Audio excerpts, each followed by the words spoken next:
Assalamualaikum warahmatullahi wabarakatuh. Shalom, salam sejahtera untuk kita semua. Om Swastiastu, Namo Buddhaya, salam kebajikan, Rahayu, Rahayu, Rahayu. Halo semuanya, aku Dewi Novita Panggabean dari Prodi Pendidikan Tata Kecantikan, Fakultas Teknik Universitas Negeri Semarang.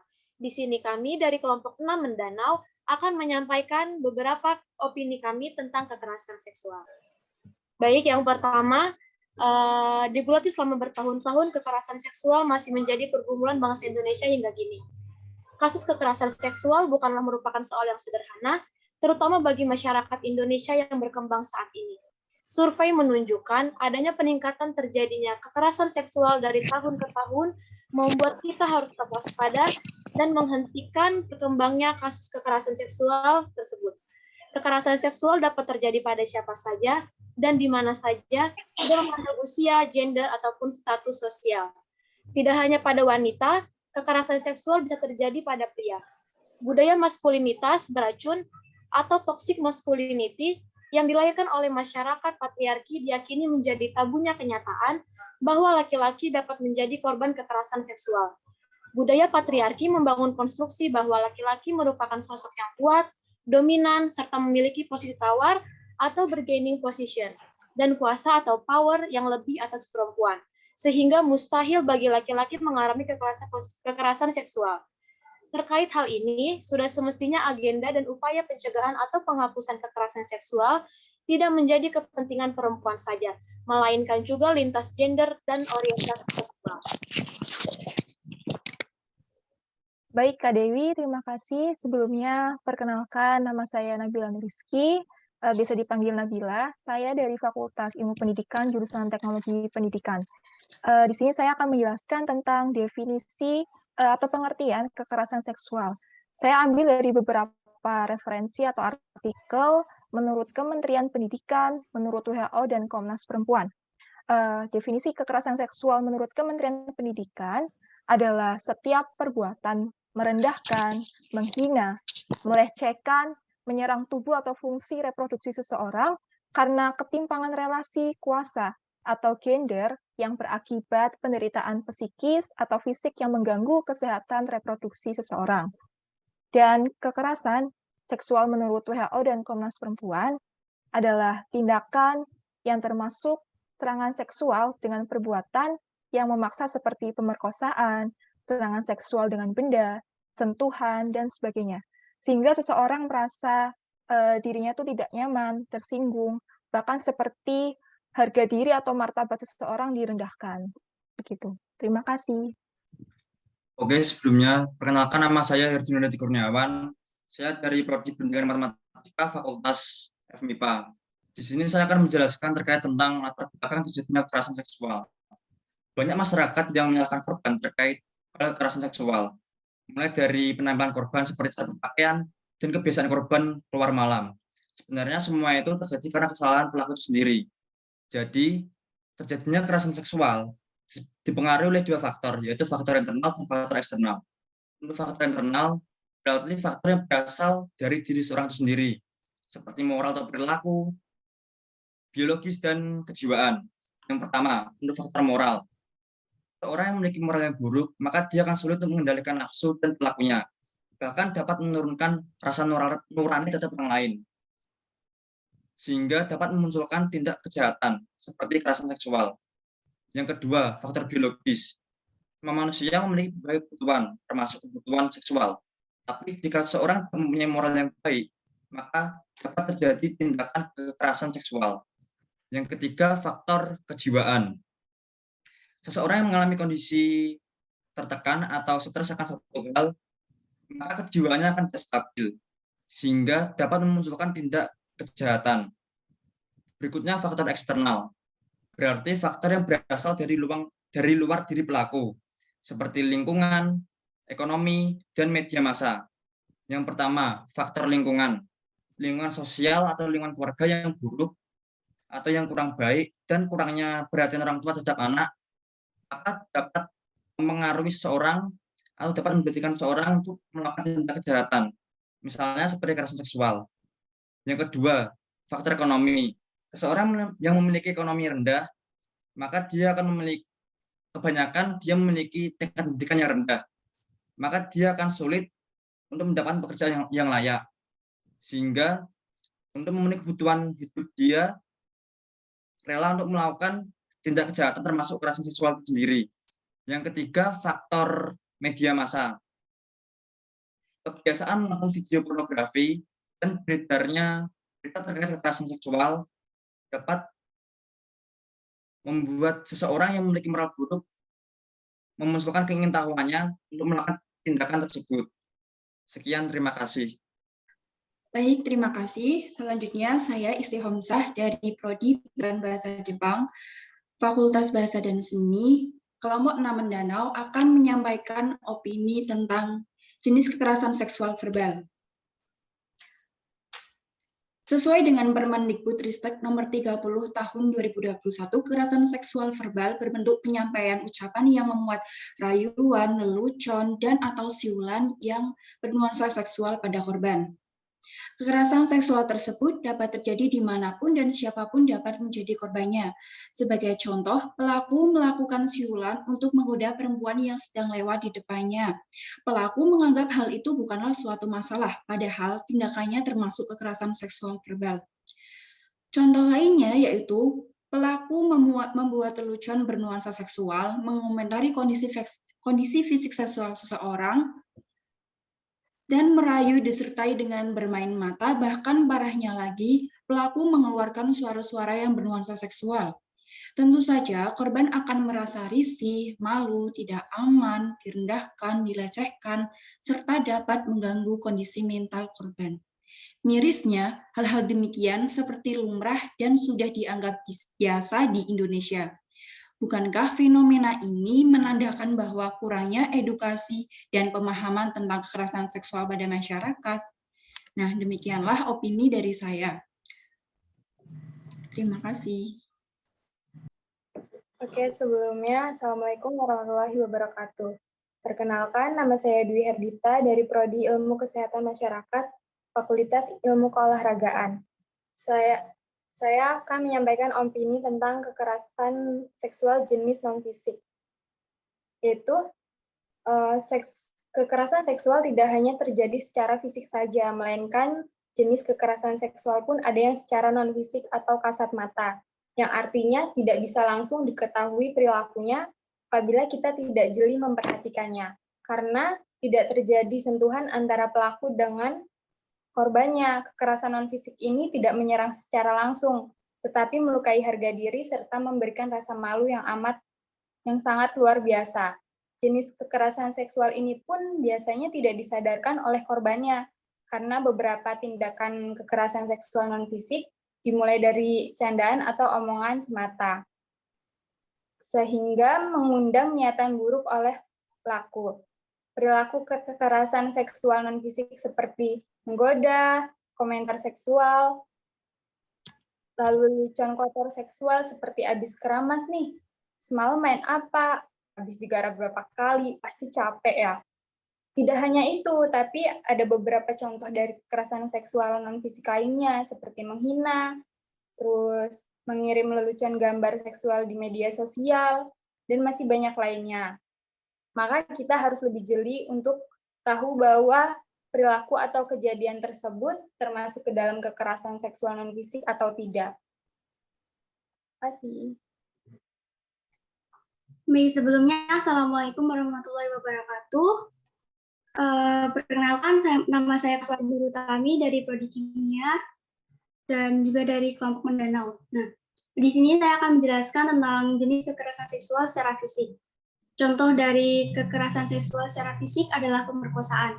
Pemerkosaan adalah serangan dalam bentuk pemaksaan hubungan seksual, yang mana serangan tersebut dengan kekerasan, pemaksaan, tekanan, atau penyalahgunaan kekuasaan. Yang kedua, ada pelecehan seksual. Pelecehan seksual yaitu tindakan seksual lewat sentuhan fisik maupun non-fisik dengan sasaran organ seksual. Kemudian ada eksploitasi seksual, yaitu tindakan penyalahgunaan kekuasaan yang timpang dengan tujuan memperoleh keuntungan. Lalu ada penyiksaan seksual, yaitu tindakan khusus yang menyerang organ seksualitas hingga menimbulkan rasa sakit atau penderitaan yang hebat. Contoh selanjutnya ada perbudakan seksual, yaitu situasi di mana pelaku merasa menjadi pemilik atas tubuh korban sehingga berhak melakukan apapun. Nah, pada intinya, kekerasan seksual secara fisik itu identik dengan pemaksaan terhadap suatu tindakan seksual pada tubuh orang lain. Sekian, terima kasih. Oke, baik. Selamat malam semuanya. Di sini perkenalkan, nama saya Karun Enrika. Saya dari jurusan Pendidikan Guru Sekolah Dasar Kelompok Mendanau. Di sini saya akan memberikan opini saya mengenai pelecehan seksual secara online atau secara daring. Di mana pelecehan seksual sendiri adalah perilaku seksual yang tidak diinginkan pada platform digital apapun. Dan ini bisa terjadi di antara kita semuanya atau di antara siapapun secara online. Jadi kita bisa mengalami ataupun orang-orang di sekeliling kita, bahkan yang sudah lebih tua daripada kita. Dan sama seperti kekerasan berbasis gender di dunia nyata, tindakan kekerasan tersebut harus memiliki niatan atau maksud yang melecehkan korban berdasarkan gender atau seksual. Nah, dari pelecehan seksual online ini ada beberapa macam-macam nih teman-teman. Yang pertama adalah trolling, di mana trolling ini adalah berupa hinaan, makian, candaan, atau komentar yang bermuatan seksis, atau yang menyerang ketubuhan baik berupa gambar ataupun tulisan sama seperti yang sudah dijelaskan sama teman kita tadi ya. Seperti contohnya adalah penghinaan nama atau pemberian julukan terhadap orang lain. Jadi ketika ada sebenarnya walaupun memberikan julukan atau nama kepada orang lain hanya bercandaan, tapi jika ada orang yang tersinggung atau melukai perasaan orang lain itu akan menjadi salah satu pelecehan kekerasan seksual seperti itu. Dan yang kedua adalah penyebaran foto atau video tanpa izin. Nah, kalau misalnya penyebaran foto atau video tanpa izin ini pasti akan menjadi pelecehan juga ketika tidak izin dengan orangnya secara langsung atau yang berkaitan seperti itu. Terus yang ketiga adalah online stalking. Nah, ini teman-teman semuanya pasti tahu ya yang namanya stalking Instagram orang atau media sosial lainnya. Jadi ketika kita melakukan stalking yang tidak benar atau tidak berkenan, itu akan menjadi pelecehan seksual juga, gitu. Dan yang selanjutnya adalah peretasan akun, di mana sebagai contohnya adalah menghack akun nih teman-teman. Pasti ada nih yang mungkin salah satu dari teman-teman semuanya ada yang sudah mengalami ataupun jangan sampai kita mengalami penghackan akun, di mana penghackan akun ini termasuk dari pelecehan seksual jika tidak orang yang bersangkutan tidak mengetahui seperti itu. Dan yang selanjutnya adalah memanipulasi foto atau video nih teman-teman semuanya. Sebagai contohnya nih tiba-tiba kita memposting foto kita atau mengupload foto kita sebenarnya itu bukan kita, atau kita menggunakan foto orang lain untuk misalnya untuk menipu orang atau untuk istilahnya menggoda orang. Nah, itu salah satu dari contoh pelecehan seksual secara online juga. Seperti itu. Mungkin dari opini saya seperti itu. Selamat malam dan terima kasih. Ya, sebelumnya perkenalkan nama saya Tamam Arya dari Fakultas Ekonomi Prodi Manajemen Kelompok Mendanau. Di sini saya akan membawakan beberapa data tentang kekerasan seksual pada lingkup kampus ya. Ya, sebagaimana dimuat dalam survei Kementerian Pendidikan, Kebudayaan, Riset, dan Teknologi atau Kemendikbudristek, pada tahun 2020 ditemukan sekitar 77% dosen mengakui bahwa kekerasan seksual pernah terjadi di kampusnya. Dari kasus-kasus tersebut, sekitar 90% korbannya adalah perempuan dan 10% merupakan laki-laki. Sebesar 63% kasus kekerasan seksual di kampus tidak pernah dilaporkan. Hal ini untuk menjaga nama baik institusi pendidikan tersebut. Kemudian datang dari Safi Amira, Women Crisis Center. Dia mengutip di laman resminya bahwa temuan terhadap 34 kasus kekerasan seksual pada tahun 2021, sebanyak 19 diantaranya terjadi di lingkungan kampus. Bahkan, Safi Amira mencatat 6 pelaku kejahatan tersebut berasal dari kampus sendiri. Data ini cuma ada dari 2 tahun terakhir. Untuk spesifik 10 tahun terakhir, data di kampus sejauh ini belum saya temukan. Ya, sekian dari saya, terima kasih. Oke, terima kasih. Selanjutnya saya Larasati Lomena Ayuni dari Fakultas Bahasa dan Seni. Di sini sudah jelas ya data mengenai kasus kekerasan seksual yang terjadi di kampus.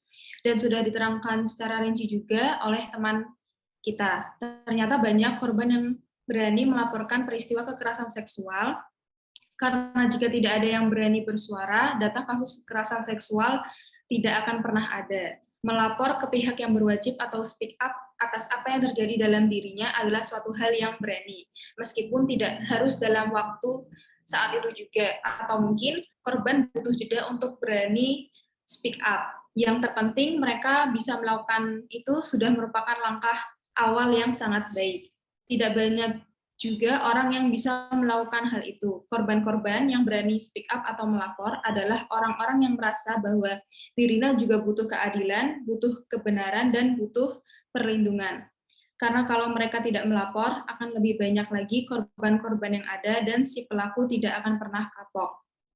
Dan tujuan lain dari korban kekerasan seksual yang melapor adalah mereka tahu dan sadar bahwa mereka sangat dirugikan dari peristiwa tersebut dan merasa tidak adil. Jadi, jangan enggan untuk melapor atau speak up, karena semakin kita berani, si pelaku akan semakin takut juga. Terima kasih.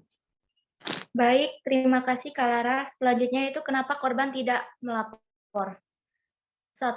Karena trauma yang mendalam, biasanya korban pemerkosaan atau pelecehan itu menderita trauma hebat secara psikologis akibat peristiwa itu, yang menyebabkan korban tidak mampu dan bercerita atau bersedia melaporkan kasus. Yang kedua yaitu merasa takut pada pelaku. Biasanya korban pelecehan seksual itu tidak ingin mengakui apalagi melapor bahwa dirinya merupakan korban. Mereka tidak mau melapor sebab takut akan risiko, ancaman, dan pembalasan pelaku. Ketiga yaitu dianggap sebagai aib keluarga. Korban kekerasan seksual atau pelecehan jarang menceritakan kejadian yang dialaminya. Khawatirnya dianggap aib atau tidak suci, atau tidak bermoral, bahkan jarang masyarakat malah cenderung menyalahkan korban atau mengucilkan korban. Yang keempat yaitu posisi korban yang diputarbalikkan, mengancam balik korban atau membuat korban berpikir seolah-olah mereka tidak memiliki belas kasihan pada pelaku, tanpa mengingat bahwa pelaku sesungguhnya telah melakukan hal keji yang berulang-ulang. Enggan melewati proses hukum yang berbelit-belit. Korban biasanya itu melaporkan kasus setelah kejadian itu lama. Jadi untuk melaporkannya itu semakin sulit untuk mengungkapkan buktinya. Budaya mempersalahkan korban sering terjadi pada perempuan atau korban malah dituduh memberi peluang terjadinya kekerasan seksual melalui cara berpakaian, berrelasi sosial, bahasa tubuh, dan lain-lain. Yang ketujuh yaitu kurang berpihak hukum pada korban. Sikap aparat penegak hukum saat menghadapi korban malah tidak menunjukkan rasa empati. Mereka menganggap kasus yang dilaporkan sebagai kasus sepele yang bisa diselesaikan secara kekeluargaan dan cenderung menghakimi korban melalui pernyataan. Ya, terima kasih. Baik, sebelumnya perkenalkan nama saya Madi Pratama. Saya dari Fakultas Bahasa dan Seni Program Studi Sastra Perancis. Kali ini saya akan beropini mengenai jenis kekerasan seksual yang berada di kampus. Terdapat beberapa jenis atau bentuk kekerasan seksual di berbagai kalangan. Salah satunya yaitu di lingkungan kampus. Berdasarkan UU Nomor 30 Tahun 2021 Ayat 2 terdapat daftar bentuk kekerasan seksual yang terjadi di sebuah universitas. Yang pertama yaitu membuka pakaian korban secara paksa tanpa adanya persetujuan dari korban. Yang kedua yaitu menyampaikan ucapan yang memuat rayuan yang bernuansa seksual pada korban. Yang ketiga yaitu merekam, mengambil foto atau audio visual korban bernuansa seksual kepada korban tanpa adanya persetujuan dari korban. Yang keempat yaitu mengunggah foto tubuh atau informasi pribadi yang bernuansa seksual tanpa persetujuan dari korban. Yang kelima yaitu menyebarkan informasi terkait tubuh atau pribadi korban yang bernuansa seksual tanpa adanya persetujuan. Yang keenam yaitu membujuk, mengancam korban untuk melakukan kegiatan seksual yang tidak disetujui oleh korban. Yang ketujuh yaitu mengucapkan perkataan yang tidak yang melecehkan tampilan fisik. Terima kasih. Oke, terima kasih Kak Meli. Selamat malam semuanya. Sebelumnya perkenalkan saya Evi Cayanila Kurniawijaya dari Fakultas BIPA, jurusan IPA Terpadu. Di sini saya akan memberikan opini saya mengenai dampak fisik dari kekerasan seksual pada mahasiswa. Biasanya akan muncul macam-macam penyakit menular seksual atau PMS, seperti sifilis, gonore, papiloma, human immunodeficiency virus atau HIV, herpes kelamin, dan masih banyak lagi. Jika korban mengalami pelecehan yang berlangsung lama, umumnya akan hilang fungsi pada salah satu bagian tubuh korban. Menurut aku, korban jika dilecehkan, biasanya mereka akan merasa lesu, murung, tidak bersemangat, lama-kelamaan akan berpengaruh pada pola makan. Pola makan akan tidak teratur, yang akan mengakibatkan tubuh korban kekurusan atau kegendutan. Pertumbuhan pada masa remaja ke masa dewasa akan terganggu. Korban juga berpotensi mengalami luka internal dan pendarahan. Pada kasus yang lebih parah, sampai ada yang mengalami kerusakan organ internal. Demikian opini dari saya mengenai dampak fisik dari kekerasan seksual pada mahasiswa. Terima kasih. Baik, terima kasih. Pertama, perkenalkan, saya Novi Fitri Rahayu dari Prodi Teknik Informatika Fakultas MIPA Kelompok Mendanau. Saya akan menjelaskan gangguan psikologis yang akan dialami oleh korban pelecehan seksual pada perempuan atau mahasiswa menurut opini saya. Setelah saya rangkum, secara singkat, dampak-dampaknya adalah sebagai berikut. Ada depresi, gangguan kecemasan atau anxiety, trauma, gangguan stres pasca trauma ataupun PTSD. Dampak-dampak tersebut akan menyerang mental atau psikis para korban. Dan lebih parahnya lagi, para korban mengalami ketakutan, sehingga muncul rasa atau keinginan untuk mereka melakukan suatu tindakan yang kejam atau bisa jadi bunuh diri. Hal ini juga menjadi masalah yang serius, yang akan dialami oleh para korban pelecehan atau korban kekerasan seksual. Sehingga banyak pusat pengobatan yang memusatkan untuk menghilangkan rasa ketakutan berlebih dan untuk meminimalisir rasa ataupun keinginan untuk bunuh diri dari para korban pelecehan seksual. Sekian opini dari saya, terima kasih. Sebelumnya terima kasih. Perkenalkan, nama saya Muhammad Ali Rashid dari Prodi Teknik Elektro, Fakultas Teknik Kelompok Mendanau. Kenapa sih kita harus mencegah kekerasan seksual? Karena menurut saya, kita sebagai generasi penerus bangsa, kita harus menghindari dan mencegah kekerasan seksual. Kekerasan seksual hanya akan mengakibatkan yang pertama, terputusnya sekolah, yang kedua, penyebab penyakit HIV atau AIDS, yang ketiga, masa muda kita akan terganggu, yang keempat, kita tidak bisa mendapatkan pekerjaan yang lebih layak bagi kita nantinya. Yang kelima, kekerasan seksual menimbulkan depresi atau trauma bagi korban. Dan masih banyak lagi dampak negatif dari kekerasan seksual. Oleh sebab itu, sebagai pemuda generasi penerus bangsa, kita harus memerangi kekerasan seksual. Karena kekerasan seksual merusak generasi-generasi yang unggul, dan kekerasan seksual hanya akan merugikan diri kita sendiri, keluarga, teman, kerabat, bahkan negara. Sekian, terima kasih. Oke, saya Karisma Syifa Aulia dari Prodi Akuntansi Fakultas Ekonomi Kelompok Mindanao. Izin menambahkan opini saya mengenai upaya preventif dari diri sendiri. Yang pertama, mencari tahu apa itu kekerasan seksual. Kita harus memahami apa yang dimaksud dengan kekerasan seksual itu sendiri, supaya kita bisa tahu tindakan-tindakan yang termasuk kekerasan seksual itu apa saja. Pasalnya, kebanyakan kasus-kasus kekerasan seksual terjadi akibat pemahaman yang minim tentang kekerasan seksual itu sendiri.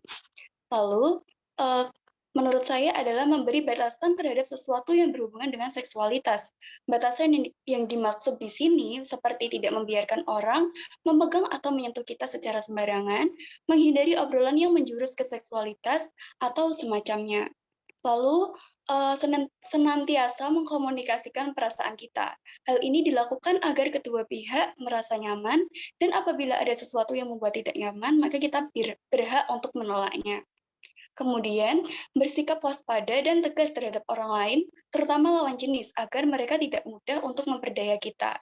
Dan yang terakhir menurut saya adalah belajar melindungi diri sendiri dengan mengikuti kelas bela diri, silat, karate, atau semacamnya, atau senantiasa membawa alat perlindungan diri. Sekian opini dari saya, terima kasih. Ya, sebelumnya terima kasih. Perkenalkan, saya Marlin Asmitarini dari kelompok Mendanau, Prodi Pendidikan Matematika, jurusan Matematika, Fakultas MIPA, Universitas Negeri Semarang. Di sini saya akan menyampaikan opini saya tentang upaya preventif dari keluarga dan masyarakat mengenai kekerasan seksual di perguruan tinggi. Seseorang yang minim pengetahuan tentang kekerasan seksual itu seringkali salah akan hal ini di kalangan keluarga, salah satunya disebabkan oleh tabunya masyarakat. Pengetahuan seksual bukan hanya tentang organ seksual secara ilmiah, tetapi juga tentang perilaku bagaimana kita menunjukkan kasih sayang. Komunikasi dalam keluarga setiap hari juga sangat penting. Meskipun sudah ada payung hukum yang kuat untuk melindungi kita dari kekerasan seksual, namun edukasi tetap menjadi komponen paling penting. Kita sendiri juga perlu membentengi diri dari kekerasan seksual. Bahasa kasih, bahasa cinta, dan bahasa emosional juga merupakan bagian dari pendidikan kekerasan. Kita juga harus terbuka terhadap keluarga. Lingkungan yang kondusif juga berpengaruh untuk meminimalisir terjadinya kasus kekerasan seksual. Akar persoalan harus dibangun dari lingkungan keluarga. Pengetahuan akan kekerasan seksual mulai diajarkan dari lingkungan keluarga. Masyarakat juga harus aktif, mulai dari adanya sosialisasi, khususnya ke generasi muda pun perlu dilakukan, agar dapat membekali diri dari resiko kekerasan seksual yang mungkin terjadi di lingkungan kampus. Generasi muda sekarang harus banyak mendapatkan pengetahuan mengenai kasus kekerasan seksual. Jangan beranggapan jika korban kekerasan seksual itu akan baik-baik saja. Tetapi korban kekerasan seksual justru akan mendapatkan trauma yang sangat luar biasa. Keluarga dan masyarakat itu harus berjalan dengan baik, karena di era modern sekarang sering terjadi kekerasan seksual dimanapun dan kapanpun. Namun, maraknya kasus kekerasan seksual sering terjadi di kampus yang dialami oleh mahasiswa. Sedihnya lagi, kebanyakan korban dari kekerasan seksual adalah perempuan. Harus ada komunikasi lebih lagi dari antara keluarga, masyarakat, perguruan tinggi, dan mahasiswa mengenai kekerasan seksual, serta bergerak bersama menciptakan kampus yang bebas akan kekerasan seksual. Sekian opini dari saya, terima kasih. Baik, terima kasih. Sebelumnya perkenalkan, nama saya Dea Sofia dari Prodi Ilmu Sejarah, Fakultas Ilmu Sosial. Di sini saya akan menjelaskan opini tentang bagaimana sih penanganan kekerasan seksual di perguruan tinggi. Nah, dikarenakan meningkatnya kasus kekerasan seksual di perguruan tinggi, mengharuskan seluruh pihak di perguruan tinggi untuk mengambil langkah sebagai respon terhadap masalah ini. Nah, langkah apa saja yang bisa diambil? Yang pertama adalah membangun ruang aman di kampus bagi seluruh sivitas akademika. Tentu, kekerasan seksual adalah masalah sensitif yang harus diatasi dengan hati-hati. Karena itu membutuhkan ruang khusus untuk mengatasinya, dan tentu saja itu diampu oleh tenaga profesional. Nah, entah itu bisa melakukan peer counseling maupun edukasi mengenai kekerasan seksual. Yang kedua adalah perlunya pemerataan persepsi antara dosen, mahasiswa, atau pengelola fakultas, atau bisa juga universitas. Dan diharapkan juga para petinggi dari jajaran struktur pengambil keputusan itu harus memiliki perspektif pro korban dan juga perspektif gender yang baik. Nah, yang terakhir adalah dalam menyelesaikan kasus kekerasan seksual di perguruan tinggi itu memerlukan kerjasama dan juga integritas dari seluruh pihak di kampus, baik itu dosen, mahasiswa, staf, dan yang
kita dan pikiran kita untuk hal yang positif. Kita juga harus menghargai hak setiap manusia yang diberikan Tuhan untuk kita.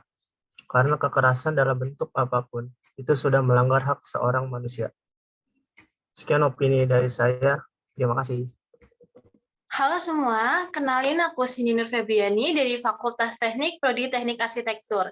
Pesan aku untuk kalian adalah perempuan itu punya hak untuk dicintai dan dihargai. Jadi jangan beri celah sedikit pun bagi laki-laki untuk merendahkan kita dimanapun dan kapanpun. Bagi kalian yang pernah mengalami kekerasan seksual, tetap semangat. Jangan merasa bahwa kalian adalah makhluk yang rendah karena kita perempuan punya value kita masing-masing. Kalian itu berharga. Dan jangan beri kesempatan untuk kedua kalinya bagi mereka pelaku kekerasan seksual untuk melakukan hal semacam itu lagi. Kalian harus berani menolak, kalian harus berani untuk speak up, kalian harus berani untuk bercerita kepada orang terdekat agar kalian itu tidak merasa terbebani. Dan jangan biarkan pelaku kekerasan seksual hidup tenang di luar sana. Sekian yang bisa kami sampaikan dari kelompok Mendanau. Semoga apa yang kami sampaikan bisa bermanfaat bagi kalian yang mendengarkan. Sekian, terima kasih. Wassalamualaikum warahmatullahi wabarakatuh. Selamat malam semua.